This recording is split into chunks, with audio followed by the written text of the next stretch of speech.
आजच्या काळात घरकाम, कुटुंब, नोकरी, जबाबदाऱ्या यामुळे स्त्रियांवर खूप ताण वाढतोय. पण थोडी जाणीवपूर्वक काळजी घेतली तर तणाव आणि आरोग्य यांचं सुंदर संतुलन नक्की ठेवता येतं. घरकामाचा तणाव स्त्रियांच्या आरोग्यावर कसा परिणाम करतो? तर पहिलं महत्त्वाचं म्हणजे सतत थकवा जाणवतो, चिडचिड, झोप लागत नाही, डोकंदुखी, आम्लपित्त, गॅस वाढतो, BP, शुगर वाढते, हार्मोन्सचं असंतुलन होतं, मासिक पाळी अनियमित होते, पाठदुखी, गुडघेदुखी, नैराश्य, आत्मविश्वास कमी होतो. म्हणूनच स्वतःकडे दुर्लक्ष न करता संतुलन ठेवणं खूप गरजेचं आहे. संतुलन ठेवण्यासाठी 10 सोपे प्रभावी उपाय. मी ही महत्त्वाची आहे ही भावना ठेवा. सतत फक्त कुटुंबासाठी जगू नका. स्वतःच्या आरोग्याला प्राधान्य द्या. अपराधीपणाची भावना सोडा. कामाची योग्य विभागणी करा. सगळी कामं एकटीने करू नका. मुलांना, नवऱ्याला छोटी जबाबदारी द्या. मदत मागणं कमजोरी नाही. वेळेचं नियोजन करा. रोजची कामं लिहून ठेवा. सगळं परिपूर्ण व्हावं असा हट्टाच धरू नका. काही कामं उद्यावर ढकला. दररोज स्वतःसाठी 30 मिनिटं राखीव ठेवा. शांत बसणं, पूजा, ध्यान, आवडीचं संगीत ऐकणं, वाचन करणं, चालणं, योग, प्राणायाम हे लक्झरी नाही, पण ही गरज आहे.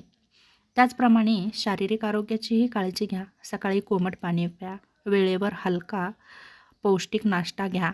चहा कमी करा, कॉफी कमी करा. रोज थोडा व्यायाम करा. झोपेला कमी लेखू नका. किमान 7 तास तर झोप घ्या. मोबाईल लवकर बाजूला ठेवा. झोपेची वेळ निश्चित करा. मन मोकळं ठेवण्यासाठी बोलणं गरजेचं आहे. ताण मनात साठवून ठेवू नका. विश्वासू मैत्रीण किंवा कुटुंबियांशी बोला. गरज असेल तर समुपदेशकाची मदत घ्या. नाही म्हणायला शिका. सगळ्यांना खुश ठेवण्याच्या नादात स्वतःला विसरू नका. शक्य नसेल तर शांतपणे नाही म्हणा. स्वतःच्या मर्यादा ओळखा. त्याचप्रमाणे घरगुती काही उपायही करा. जसं की अश्वगंधा, रात्री कोमट दूध, हळद प्या. सकाळी प्राणायाम करा.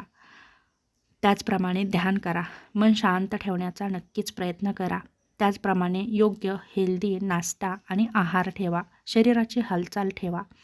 लक्षात ठेवा, आनंदी आणि निरोगी स्त्री म्हणजेच आनंदी कुटुंब. तुम्ही जर थकला, आजारी पडला तर घराची चाकंही अडखळतात. म्हणून स्वतःला निरोगी ठेवण्याचा नेहमी प्रयत्न करा. यासाठी छोट्या छोट्या सवयी लावा आणि चांगल्या सवयी नक्कीच जोपासा. एक छोटी सवय तुमच्या लाईफमध्ये खूप मोठा फरक पाडू शकते. तेव्हा दररोज एक नवीन सवय लावण्याचा प्रयत्न करा आणि एक वाईट सवय सोडून देण्याचा नक्कीच प्रयत्न करा. नक्कीच तुम्ही 2 पावले पुढे असाल, आरोग्याच्या बाबतीतही आणि जीवनातही.